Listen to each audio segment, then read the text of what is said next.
Welcome to Storytime Boulevard, your destination to sleep. I'm Andrew, and as always, I'm so glad you're here with me tonight.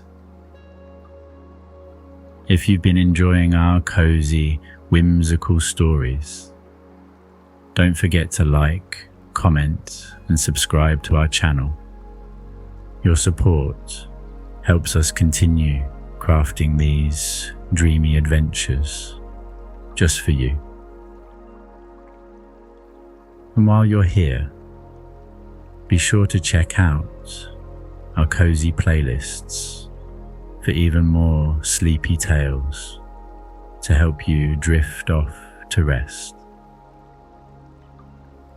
Now let's take a moment to ease into the stillness of the night. Wherever you are, find a comfortable position. Maybe you're already tucked in beneath warm blankets, or perhaps you're just beginning to settle.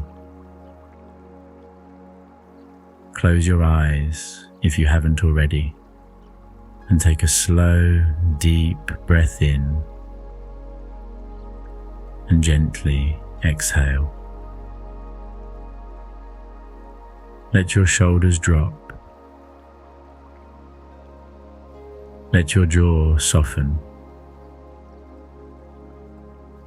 Feel the quiet settle around you like a soft blanket. Tonight's tale is a special one. It's called The Secret Apartment Above the Bookshop. A whimsical journey that follows a pair of siblings as they discover a hidden space that only appears when it's needed most. There, among glowing books, foggy windows that ask questions, and a mysterious cat who types on an old typewriter, they uncover more than just enchantment. They begin to remember forgotten dreams, heal quiet aches, and reconnect with the parts of themselves they thought were lost. Now, let's begin.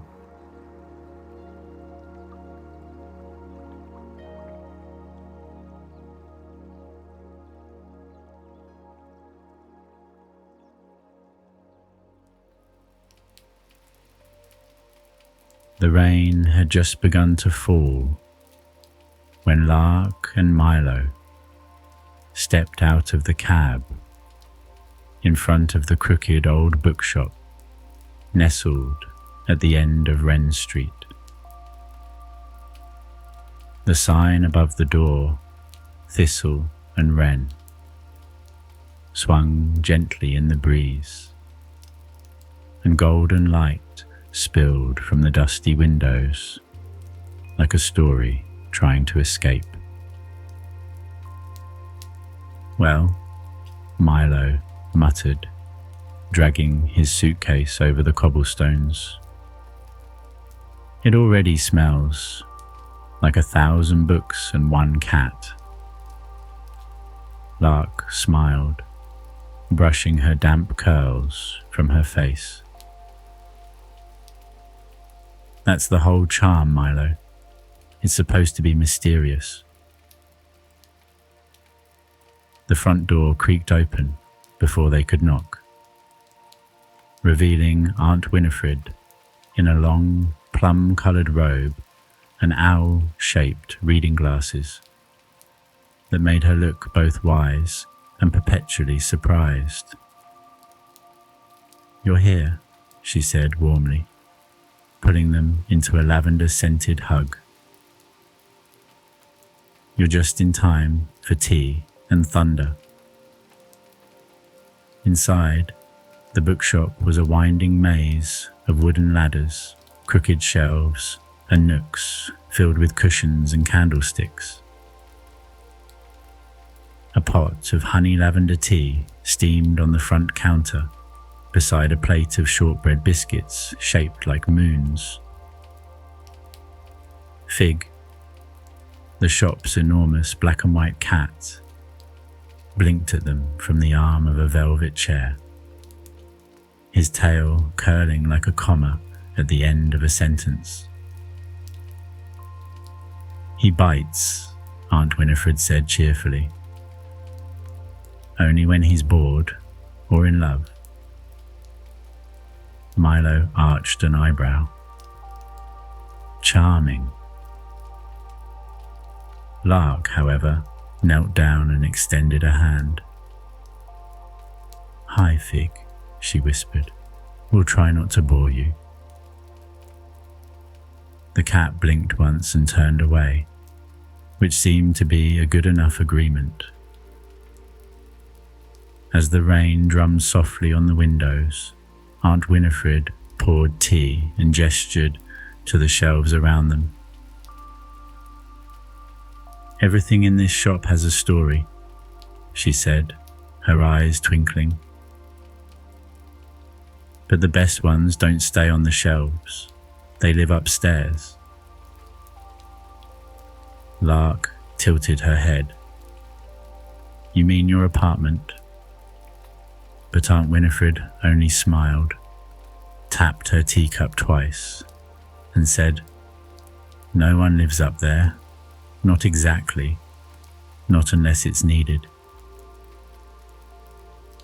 And as the clock struck midnight, a soft hum rose from the back of the shop, a sound like a page turning by itself, or a secret being remembered.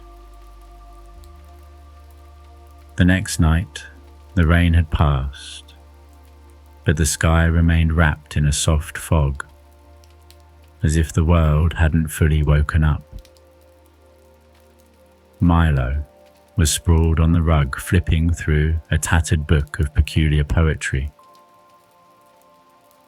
while Lark stood at the shop's tall back window, staring into the misty garden beyond. Aunt Winifred hummed to herself as she shelved a stack of books that appeared to be alphabetized by emotion rather than title, muttering, "Melancholy, wonder, wistful. Ah, this one's practically yearning." Just as the grandfather clock in the corner began to chime 3:03, not a minute sooner, not a minute later, a hush swept through the room. Lark's eyes snapped toward the back wall, where a bookshelf groaned and slowly slid aside, revealing a narrow staircase that spiraled upward into darkness. "Was that always there?" Milo asked, standing slowly. Aunt Winifred didn't turn around. "Only sometimes," she replied gently. "Go on then. You've been invited." Lark took a step forward, her heart fluttering like the pages of a book caught in the wind. "Invited by what?" she asked. Aunt Winifred smiled as she dusted off a globe that spun on its own. "By the apartment. It appears when it chooses, when it's ready to be remembered." Fig leapt down from the windowsill and padded silently toward the staircase, pausing just long enough to glance back at them with something that could have been amusement or warning. Lark reached for Milo's hand, and together they stepped onto the first creaking stair. The moment they did, a soft golden glow flickered upward from above, casting their shadows long and dreamy along the shop walls. As they climbed, the smell of cinnamon and something older, like warm parchment and distant campfires, drifted down toward them. At the top of the stairs stood a pale blue door with a silver handle shaped like a question mark. "Should we knock?" Milo whispered. But before they could decide, the door opened inward with a sigh, as if it had been waiting a very, very long time. The door creaked open to reveal a room bathed in soft amber light, as if the apartment itself were lit from within by memory. The walls were lined with bookshelves that stretched all the way to a domed ceiling, painted like a night sky, complete with tiny stars that flickered and rearranged themselves ever so slightly when no one was looking. A fireplace crackled quietly in one corner, though no one had lit it. And in the middle of the room sat a round velvet armchair, a faded quilt tossed lazily over one side. But it was the typewriter on the desk that caught Lark's attention. An old mint green machine with round silver keys and a half-typed page still loaded into the carriage. "Was someone just here?" she whispered.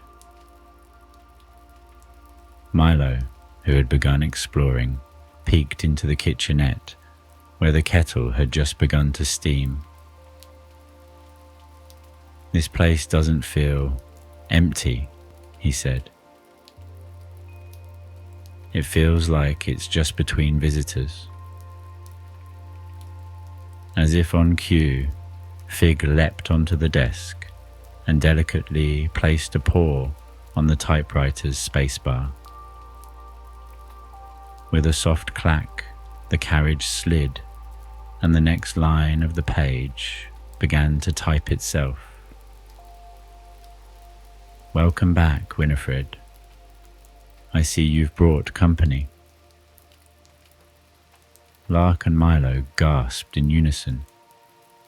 It's typing on its own," Milo said, backing a step away. "No," Lark corrected, eyes wide. "Fig is typing." The cat blinked slowly, unimpressed.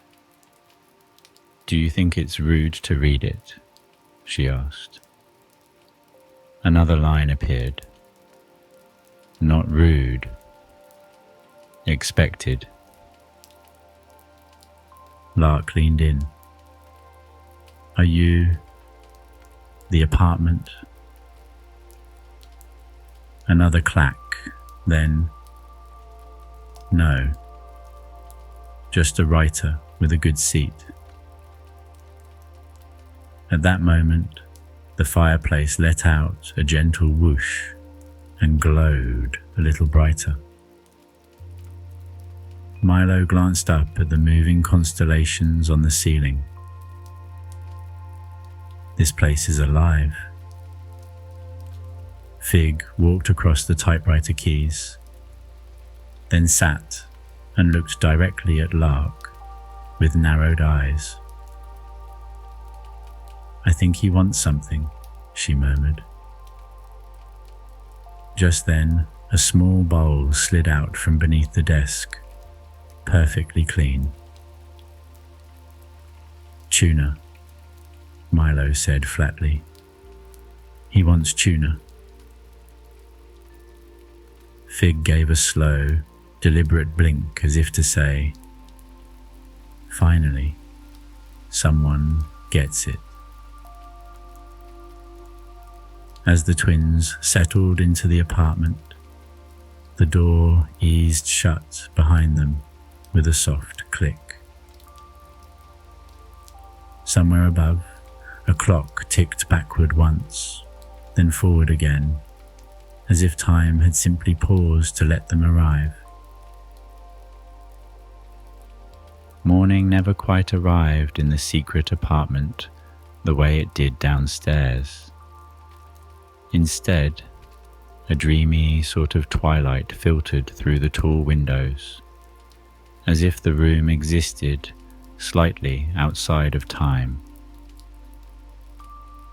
Lark woke, curled in a velvet armchair with a quilt around her shoulders, while Milo was sprawled on the rug, one sock missing, a book tented across his chest.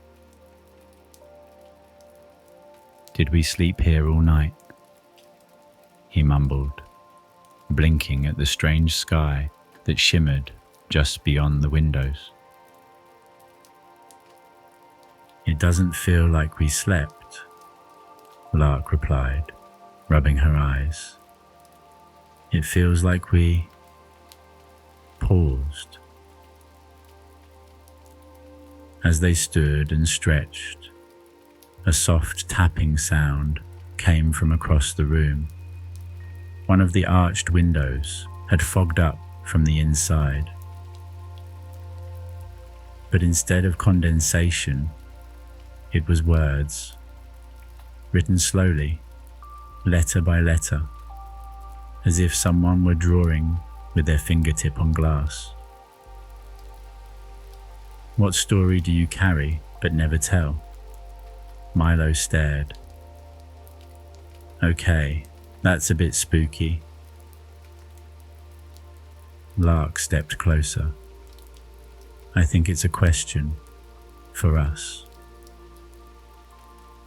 The words slowly faded, replaced by a new message.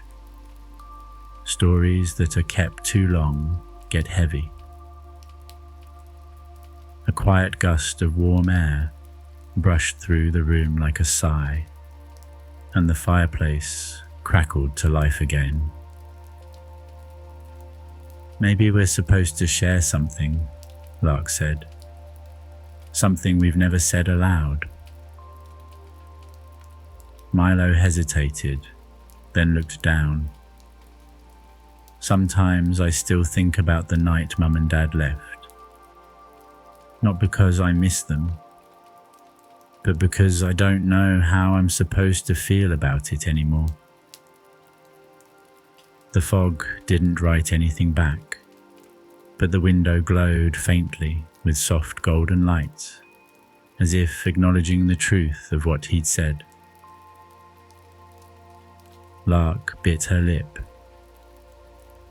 "I still keep the letter they wrote. I pretend it doesn't matter, but I read it sometimes, when I can't sleep." They stood in silence for a moment before the typewriter clicked behind them. "Brave words leave lighter hearts." "Who's writing this stuff?" Milo whispered. Fig yawned dramatically from atop the bookshelf and stretched one paw toward the window. Outside, the street below looked blurry and unreal, like it had been painted in watercolors. "I don't think it matters," Lark said, her voice quiet but certain. "This place doesn't need to be explained. It just needs to be listened to." As if in agreement, the window cleared completely, revealing a soft sunrise over rooftops that didn't quite match the town they remembered. That evening, after a quiet day spent dusting shelves and helping Aunt Winifred sort through a delivery of books that had mysteriously appeared with no return address, Lark and Milo returned to the apartment just as the clock downstairs struck 3:03. "You'd think I'd get used to the whole magical door appearing thing," Milo muttered as the staircase unfolded once more. Fig was already waiting for them at the top, tail flicking in slow, thoughtful rhythm. Inside, the apartment glowed softly. But tonight, something new had changed. The books, along one shelf near the fireplace, shimmered faintly, their spines pulsing with gentle light. "Were those glowing before?" Lark asked. Milo shook his head. "I would have noticed. Glowing books aren't exactly subtle." A handwritten note sat on the coffee table. "Choose one, but only the one that calls your name." Lark reached toward a thin blue book with silver writing that reminded her of snow and lullabies. Milo's hand hovered over a thick green one that smelled like cedar and stormy nights. As they opened the covers, both gasped softly. Lark's book contained memories, her own, it seemed, told in a voice just slightly older than hers. She turned a page and saw the moment she'd first stood in front of the school auditorium and sang quietly to herself backstage, too shy to join the choir. This is me," she whispered. Milo's book was stranger, full of imagined places he'd sketched as a child, floating islands, underground cities, a map of a planet made of glass, but described in perfect detail, as if someone had taken his daydreams and turned them into stories. "How does it know all this?" he murmured, flipping pages faster. The fireplace flared gently, and a new sentence appeared on the foggy window. "The stories you forget still remember you." Fig hopped onto the table and placed a paw over Lark's book, gently pressing it closed. "I guess we're not supposed to read the whole thing," she said. "Just enough to remember who we've always been." As they set the books down, the typewriter clicked behind them. "Good choices. Let them rest here a while. They're safer in the light." The apartment, filled with soft golden hush and the gentle crackling of firelight, felt more familiar than it ever had. Not like a place they'd just found, but one they'd somehow always belonged to. Later that night, after the shop downstairs had gone still, and even the ivy outside the windows had stopped rustling, Lark and Milo lay on the thick rug in the center of the apartment, their heads tilted back to stare at the painted night sky above. "Do you see that?" Lark whispered. "The stars, they're moving again." Sure enough, the painted constellations were gently shifting, not spinning like a planetarium, but rearranging themselves with quiet purpose. "It's like they're spelling something," Milo said, squinting. Fig padded onto the rug and curled up beside them, purring like distant thunder. As they watched, the stars settled into a shape, a feather, delicate and gold, hovering in the center of the ceiling. Then softly glowing words appeared beneath it. Dreams leave traces too. A hush fell over the room as the lights dimmed, and a strange warmth filled the air. Not from the fire, but from the ceiling itself, which began to shimmer like moonlight on water. The dreamscape deepened, and suddenly, the ceiling wasn't a ceiling at all. It was sky, real and vast, with clouds drifting lazily above. Lark gasped. "Milo, look." In the clouds, faint scenes began to form. A memory of the two of them building a blanket fort in their old house. A quiet afternoon where they'd drawn worlds with sidewalk chalk. A snow day that had ended in cocoa and laughter. "These are our dreams," Milo said, his voice a thread of wonder. "The ones we had when we still believed everything was possible." Lark reached up as if to touch one, but it drifted farther into the mist. "I think the apartment is showing us what we forgot," she whispered. "What we used to imagine."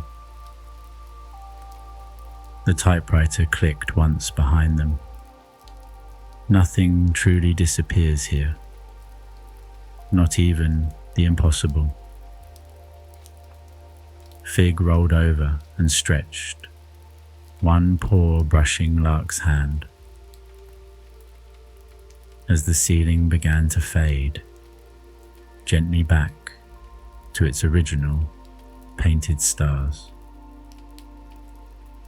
The warmth lingered, as did the feeling that something important had just been remembered, not just by them, but by the apartment itself. Milo turned to Lark. "Maybe this place isn't just magical," he said. "Maybe it's made from dreams that never got thrown away." She nodded, her eyes soft with thought. "And maybe it's helping us find ours again." As the clock chimed softly in the distance, the room sighed with them, cradling their wonder like a lullaby.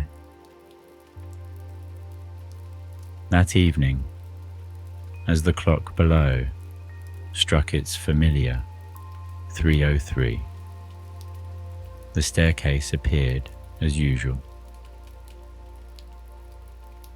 But when Lark and Milo reached the top, something had shifted in the apartment.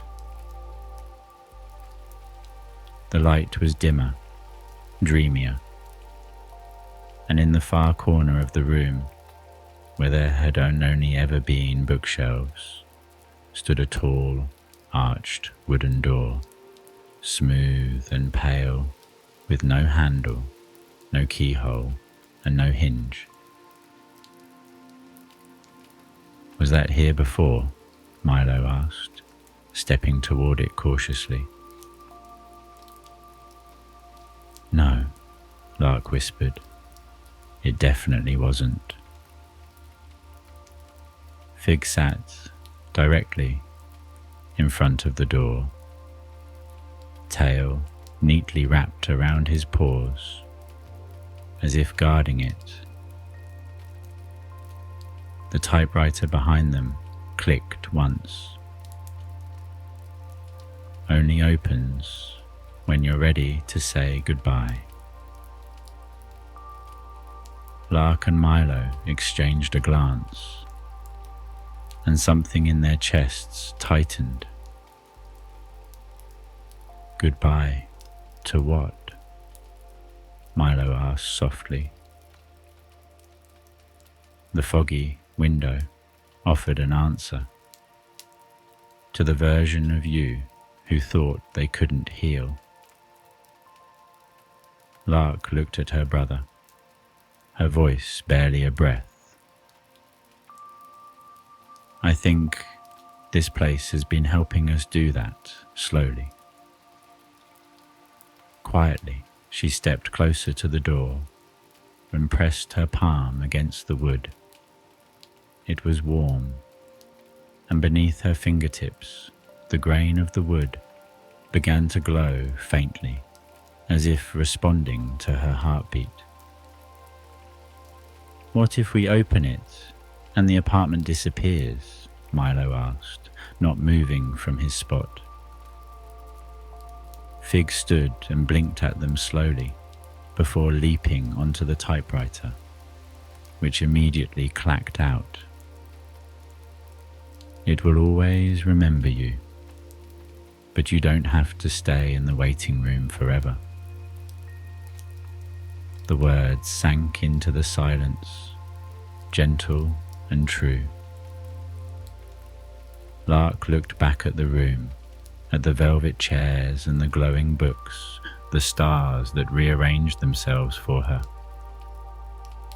And Fig, who had quietly become more than just a cat with a typewriter. "We can visit," she said, her voice stronger now, "but I think it's time we go forward." Milo nodded, though his eyes were wet. "Okay," he said, "together." They both stepped up to the door, hand in hand, and just as they did, the wood melted into starlight, not vanishing, but unfolding into the soft shape of a bridge made of light, leading not out of the apartment but through it, deeper into something new. Behind them, the apartment stayed quiet and golden, its magic resting, not fading. And in the corner, Fig returned to the desk, poring at a blank page. One final message appeared. "You'll always have a place in the stories you grew from."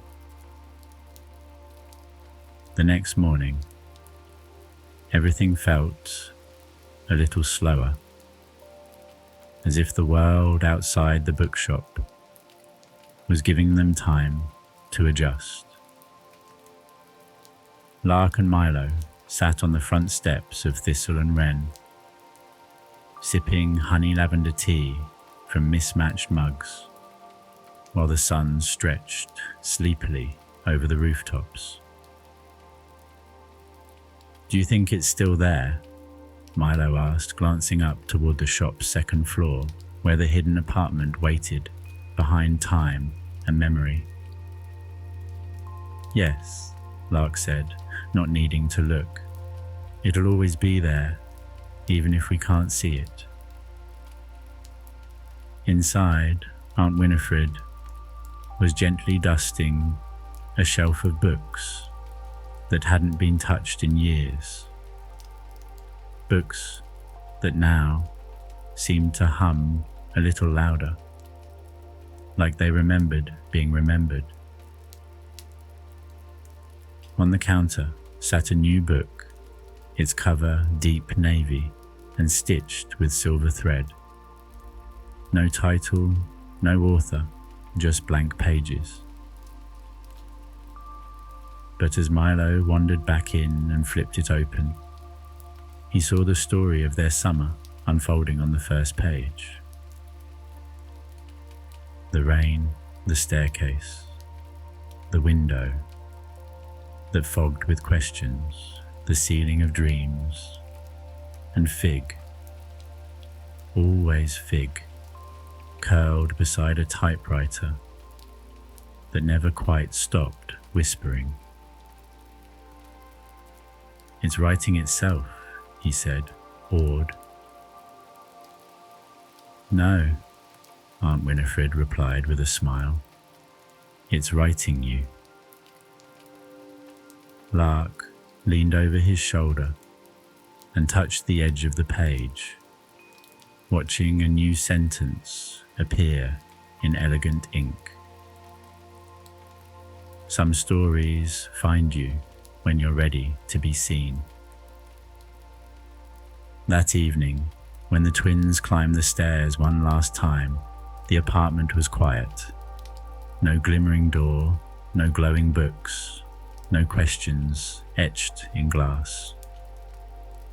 Just warmth, stillness, and Fig, asleep in the armchair with a paw resting on the final page. Lark kissed the top of his head. "Thank you," she whispered. And as they turned to leave, the lights dimmed gently behind them, and the silver-handled door eased closed on its own.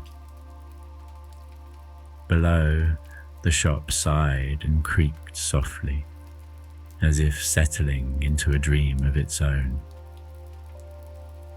Outside, the stars blinked awake, one by one, and the world exhaled.